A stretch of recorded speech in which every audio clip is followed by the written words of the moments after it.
Okay, running a couple minutes late. Had some technical difficulties, but we're here. Okay, so of course, these classes are in the merit of all Jewish people. Like the sponsor class, sponsorships are available. We really appreciate when we get sponsors and are able to help us continue doing these classes. If you want to sponsor a class, you can send us a message or send us an email, give us a call. Happy to do that. Okay, let's jump in. This week's Torah portion is actually a double Torah portion. Tazria and Mitzorah. We're going to focus on the second of the Torah portions, Parshas Mitzorah. Parshas Mitzorah has interesting history, and we're going to focus tonight on the history of the name of the Torah portion, Parshas Mitzorah. So, if we look historically, the word we'll talk about what it means in a second. Historically, it seems that this Torah portion was called Zostia. Now, this tradition goes back over 1,000 years. So, for example, if you look in the Siddur of the Rasag, Reb Sadia Gaon, he has the list of the Torah portions, and in the list of Torah portions, he calls this Torah portion Zostia. Now, why is it called the Torah portion Zostia? Now, generally speaking, the Torah portion is named after the first word of the Torah portion. However, many times, whenever a Torah portion starts off with the word like Vaydaber, and right, that God spoke to Moses, something like that, usually it'll be the first kind of word that is not like God spoke to Moses, or God told Moses, or God said, right? So that happens a lot. Now, the word Mitzorah, let's just look quickly. The word Mitzorah, we're in Leviticus chapter 14, verse 1. Verse 1 is, Vaydaber Shem Moshe Lemor, and God spoke to Moses saying. Okay, so it could have been called Vaydaber, not what it's called. Verse 2, Zoistia Taurus Mitzorah. This is the law of the Mitzorah. We'll talk about what that means in a second. So it starts off Zoistia, this will be. So if that's the case, then it makes sense. It should be called the first words of the second verse. Okay.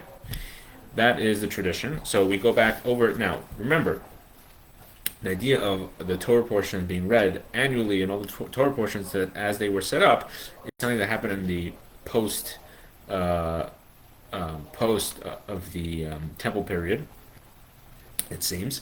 I don't have an exact time frame on when it happened, but it seems to be generally post or end of the Second Temple period for sure. There was a 3-year cycle that eventually became a 1-year cycle. So once it became a 1-year cycle, so we're talking not long after that, when the first siddur we talked about in our other classes about the first siddur being written by Rav Amram Gaon. So Rav Sadia Gaon was a later Gaon in Babylon over 1,000 years ago, and he wrote a siddur. And in his siddur, he writes that this week's Torah portion is called Zostia. Then we have Rashi in Parshas Tazria. He also mentions that in the next portion is going to be, it's going to say something. So he quotes it as in this week's Torah, and the next week's Torah portion is the Torah portion of Zostia. You can see that in chapter 13, in verse 8. I'll read it quickly. There we go. So if you go to chapter 13. Okay. Hold on, we're still stuck in chapter 12. Hold on 1 second. Okay. So, chapter 13, verse 8. Here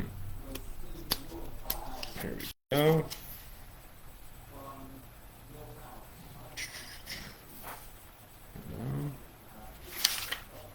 I think it's verse 8. Maybe I have it wrong. Yeah. So in verse 8, Rashi comments, this that he explains that the laws of the Mitzorah is explained by Parshas Zostia and the Torah portion of Zostia, which is the next Torah portion. So Rashi also lived over 900 years ago, approximately. So he also calls it Zostia. The Rambam, similar time frame, a little later, he in his order of prayers, the Rambam goes through all the he goes through all the lists of the Torah portions, and he also listed as Zos Tia. So we see clearly that this was what the Jewish people called it. After this system of the Torah portion was established, this Torah portion was called Zos Tia. Now, however, in more modern times, going as far back as the Tur and Shulchan Aruch. So the Tur was written by Rabbi Yaakov ben Rabbeinu Asher, Rabbi Yaakov ben Harash. He was the son of the Rush, Rabbeinu Asher. So Rabbeinu Asher is considered the end of the Rishonim period, the earlier rabbis. Okay, and the Rabbeinu Yaakov is considered the beginning of the Achronim, the later rabbis. Okay, you might want to say medieval. I'll leave that for the historians to figure out what that is. But basically, in the Jewish tradition, we have the Rishonim, and those are authoritative rabbis who explain the Talmud, and then the Achronim, and those authoritative rabbis who explain essentially the Rishonim's view of the Talmud. So Rabbeinu Yaakov and the Shulchan Aruch, written by Rabbi Kara, that's the next generation. They called it Parshas Mitzorah. You can see that in the laws of Orach Chaim, Siman chapter basically 428, and they explain that this week's Torah portion is called Mitzorah. So we see there's a shift over the period of the Rishonim, and about 400 or 500 years later to the Achronim, where we see that this is now called Parshas Mitzorah. So the question is, why are we changing the name? And as we'll see in a second, there seems to be actually a reason to not change the name. So let's take a step back. What is a Mitzorah? A Mitzorah is somebody who gets what they call in English leprosy, but it's not really leprosy. Leprosy is a medical condition that I don't know what it comes from. You have to ask a doctor, which I am not. But the Torah talks about leprosy is a spiritual condition. So we're not going to call it leprosy because we don't confuse it with a medical condition. Saras, that is the actual condition, does not exist today. And someone who gets saras is called a mitzorah. Why does a person get saras? A person gets saras because they spoke lashon hara, they spoke evil speech, they spoke negatively about somebody else. So we'll talk about what they do in a second. But that person becomes impure, and the Torah tells us how that person becomes purified. It could also happen to clothing. It could also happen to a person's home, and the Torah goes through exactly how to purify each of these things should these different spots show up on them. So, seemingly, the Mitzorah, the person who gets the tsaras, who gets this spiritual ailment for doing something negative, speaking ill about somebody, seemingly that person, that is a negative thing. Why would we name a Torah portion after something negative? Again, we have another option. The other option is what the rabbis, the quote-unquote medieval rabbis called it, Zos Tia. So seemingly there's some sort of, something changed. That number one, why do we change? Number two, why do we change to negative? In fact, there were some even more modern rabbis who did not like using this term of the Mitzorah, and they would actually call this Torah portion Tahara, which means purity, because actually that's what the Torah portion talks about, is the purification process of this person. So they didn't want to even write it down. And in fact, the previous Rebbe, when he would write letters, he would either just mention like what day of the month it was. He wouldn't write. In general, he would say, the 14th. Let's say today is the 29th day of Nisan, and it's Thursday of Parshas. Let's say if it was a different one, Tazria. But if it was Mitzorah, he would just say the 29th day of the month. Wouldn't say what the Parsha was. Or he would write Tahara, right, of the Thursday of Tahara, purity. And we'll talk about why he did that in a second. But even we're talking about even a more modern rabbi, not super comfortable with this term. So what is going on? Why would we use this term? And what it is? And obviously we have to know why it matters to us. So let's take a step back about what the Mitzorah is and what the Torah tells us what he has to do. So we go back to these first few verses of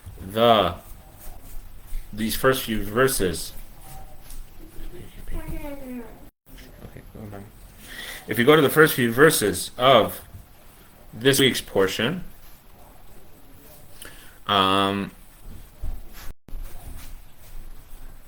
if we go to the first few verses of the week's portion, we get the name. The Torah says that this is the law, this shall be the law. That's what we said, right? This shall be, that is the term that it used to be called. The law of the Metzorah, Torah HaMetzorah, B'yom Taharasai, on the day of his purification, V'huva ala Kohen, and he should be brought to the Kohen. Okay, so all the processes of the purification have to go through the Kohen, through the priest. But if you look at the language, this person has to be brought to the Kohen. And then, before we get to the next part, so let's take a step back. So what happened? This person, the Torah tells us, this person spoke evil speech. He spoke negatively about somebody. He did something very, very bad. So what does the Torah say? The Torah says that this person has to be sent out of the camp. Okay? That's in the desert. That means out of the entire settlement of the Jewish people. He can't be near the tabernacle. He can't be near where the priests hang out or the Levites hang out. He can't even be where all the other tribes hang out. He has to be outside the camp. Now, the Torah says something else. Not only has to be outside the camp, he has to be badad yeshev. He has to be alone. Why? Because there are many types of impurities that happen to the Jewish people. And some of them require, because they're impure, they can't come in contact with others. So because they're impure, they have to be sent outside the camp. But it says he has to be alone, which means he can't even hang out with the other people who are suffering or been afflicted with some other impurity, whatever the impurities are. This person who spoke badly about somebody else and is being punished with this disease has to be alone. Can't even hang out with the other impure people. And not only that, what we see here is that he is brought to the Kohen, which means he's so far gone, he doesn't even want to fix himself. He has to be brought against his will to the Kohen in order to start his process of purification. We're talking about something so bad. This person, now we're even strengthening the question. Why will we name the Torah portion about somebody who's so bad he can't come in contact with people because of what he's done, right? In other words, he's creating chaos, right, by speaking negatively about somebody else. He can't be next to the holy people. He can't be next to the regular people. He can't even be with the impure people. This person has such a negative influence on others by creating disenfranchisement within the community. He's gone. He's excommunicated, and he doesn't even want to fix the problem. He has to v'huva ala Kohen. He's brought to the Kohen. This person, we're naming the Torah portion after, but we know the Torah teaches us that every single person has hope. Every single person has the ability to do teshuvah, the ability to repent. And in fact, we see that this person himself, in the next verse, that was verse 2. Verse 3, the Torah tells us, Vayatza el ha-kohen, and he will go out to the Kohen, and then begins the purification process. So we see eventually this person takes it to heart. This person becomes a changed person. And now, on his own will, he goes to the Kohen. So we see this dichotomy. He starts off being so negative, he has to be totally removed from society. He's done something so terrible. But eventually, even this person comes to realization that he has to Vayatza ala Kohen. He has to go to Vayatza al Kohen. I'm sorry, that was verse 3. I made a mistake. Sorry. That was Vayatza Kohen as the Kohen goes out. As later, hold on. Yeah, Vayatza Kohen. I got it right. Sorry. Vayatza Kohen. And the Kohen goes out, right? Now the Kohen is going to him because he realizes that he has to get fixed. Now he's coming to him. He requests the Kohen. So, okay. So now, what does this got to do with the name?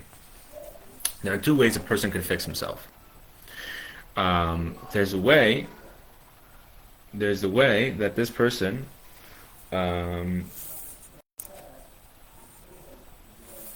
there's a way that a person, like we said, could be fixed even against his will, where a person can try to fix his problems, but somebody else has to help him because he's so lost in his own problems, he can't even see that there's a problem. He doesn't even see that there needs to be something that has to be fixed.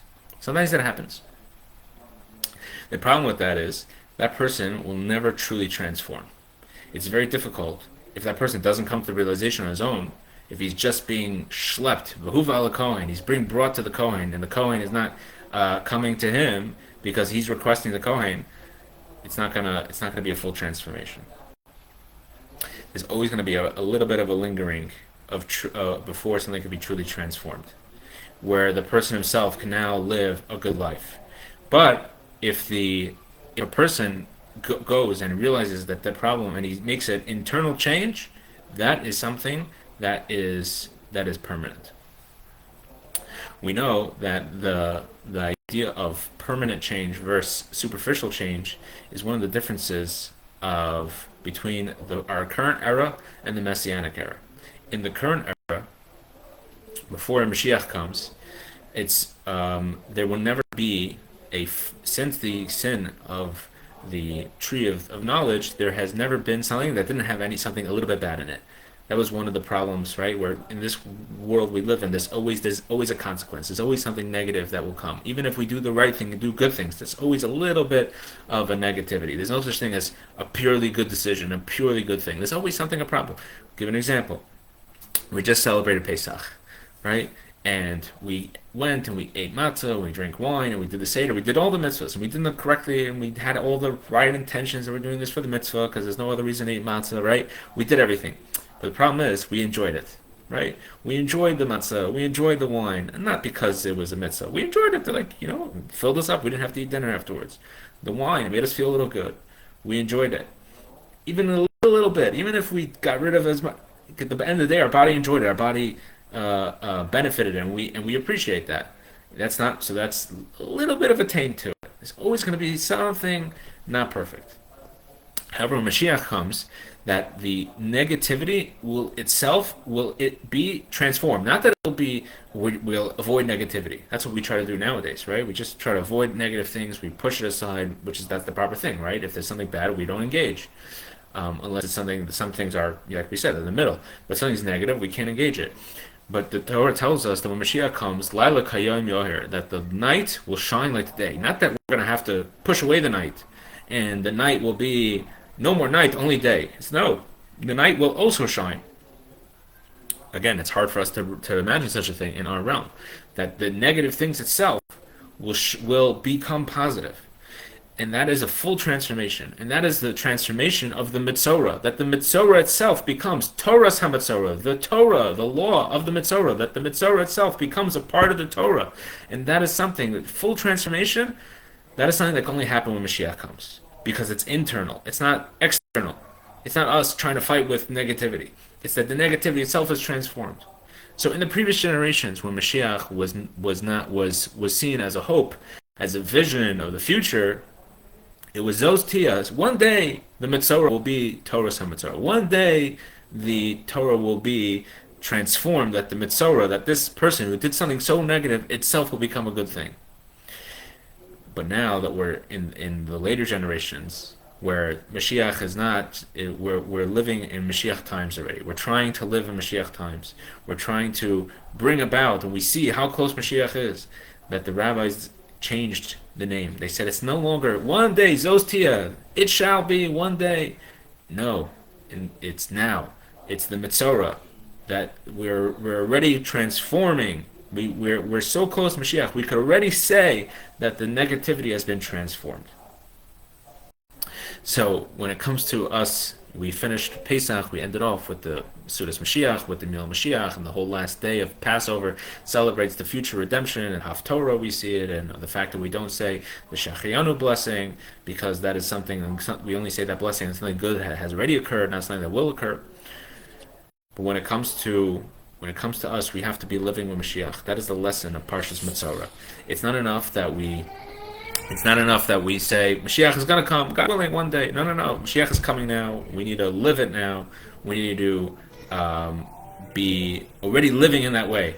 And obviously, we don't live in that realm right now, but we have to know that Mashiach is coming, and that is why also some rabbis called it Tahara, purity, because they saw that vision. It wasn't just that they saw one day there will be, or that there's something negative here, or even a name that's negative. They saw the purity. They're living with Mashiach. So it's our job to live with Mashiach, which means we got to do more mitzvahs. We got to see godliness. We have to see holiness, everything we do. Thank you very much for joining. Have a good Shabbos. God willing, we will see you